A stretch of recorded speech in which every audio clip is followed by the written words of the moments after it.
नमस्कार दोस्तों, आप सभी का स्वागत है मेरे चैनल गोपाल की दीवानी में।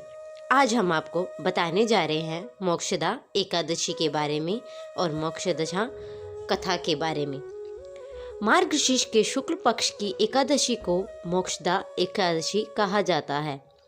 इस दिन व्रत के फल से मनुष्य को मोक्ष की प्राप्ति होती है, जिसके लिए मनुष्य जन्म जन्मांतर प्रतीक्षा करता है। मोक्षदा एकादशी के दिन ही गीता जयंती मनाई जाती है। इस दिन भगवान कृष्ण के मुख से पवित्र भागवत गीता का जन्म हुआ था। मोक्षा एकादशी का सार भगवान श्री कृष्ण ने स्वयं अर्जुन से कहा था। इस पवित्र दिन की कहानी भागवत के मुख से ही उद्भित हुई थी। इस दिन इस व्रत का उद्देश्य पितरों को मुक्ति दिलाना होता है। इससे मनुष्य के पूर्वजों को मोक्ष मिलता है, उनके कर्मों एवं बंधनों से उन्हें मुक्ति मिलती है। यह एकादशी व्रत श्रीहरि के नाम से भी रखा जाता है। इनके प्रताप से मनुष्य के पापों का नाश होता है और मनुष्य के मृत्यु के बाद उसका उद्धार होता है। इस व्रत की विधि: इस दिन भगवान विष्णु और उनके कृष्ण अवतार दोनों की पूजा की जाती है। एकादशी के दिन सुबह प्रातःकाल उठकर स्नान, वस्त्र और साफ वस्त्र पहनकर व्रत का संकल्प ले। एक चौकी पर पीला कपड़ा बिछाए, भगवान विष्णु और कृष्ण की स्थापना करें। लाल या पीले कपड़े से लपेटकर गीता की नई प्रति की स्थापना भी करें। अब फल, मिष्ठान और पंचामृत अर्पित करें। श्री कृष्ण के मंत्रों का जाप करें। गीता का संपूर्ण पाठ या अध्याय का 11वां पाठ करें। तत्पश्चात भगवान विष्णु की कथा, चालीसा, विष्णु सहस्त्र नाम का पाठ व आरती करें। अंत में अपनी कामना पूर्ति की प्रार्थना करें। व्रत का समापन द्वादशी तिथि की सुबह ब्राह्मणों को अन्न दान करके और दक्षिणा देने के बाद ही होता है। आइए अब हम आपको सुनाते हैं मोक्षा एकादशी कथा।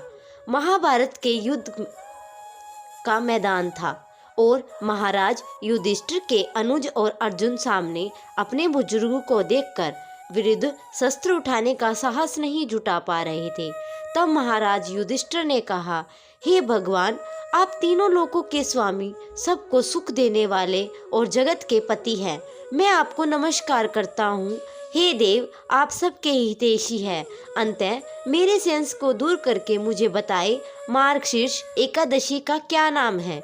इस दिन कौन से देवता का पूजन किया जाता है और इसकी विधि क्या है? कृपया मुझे बताएं। भक्त वत्सल्य भगवान श्री कृष्ण कहने लगे, हे धर्मराज, तुमने बड़ा ही उत्तम प्रश्न किया है। इसके सुनने से तुम्हारा यश संसार में फैलेगा।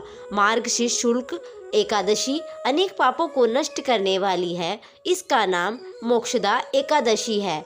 एक दिन दामोदर भगवान की धूप, दीप, नैवेद्य आदि से भक्ति पूर्वक पूजा करनी चाहिए। अब इस विषय में एक पुराणों की कथा कहता हूँ। गोकुल नाम के नगर में वैशानस नामक के एक राजा राज्य करता था। उसके राज्य का चारों वेदों के ब्राह्मणों के नाम से जाना जाता था और वहाँ पर चारों वेदों के ज्ञाता ब्राह्मण रहते थे। वह राजा अपनी प्रजा का पुत्रवत पालन करता था। एक बार रात्रि में राजा ने एक स्वप्न देखा कि उसके पिता नरक में हैं। उसे बड़ा आश्चर्य हुआ। प्रातः वह विद्वानों ब्राह्मणों के पास गया और अपना स्वप्न सुनाया। कहा, मुझे अपने पिता को नरक में कष्ट उठाते देखा है। उन्होंने मुझसे कहा है कि पुत्र मैं नरक में पड़ा हूँ, यहाँ तुम मुझसे मुक्त कराओ। जब मैंने ये वचन सुने तो मैं बहुत बेचैन हूँ। चित्त में बड़ी अशांति हो रही है। मुझे इस राज्य, धन, पुत्र, स्त्री, हाथी, घोड़े आदि में कुछ भी सुख प्रतीत नहीं होता। क्या करूं? राजा ने कहा, हे ब्राह्मण देवताओं, इस दुख के कारण मेरा सारा शरीर जल रहा है। अब आप कृपया करके मुझे कोई तप, दान, व्रत आदि या ऐसा कोई उपाय बताओ जिससे मेरे पिता को मुक्ति मिल जाए।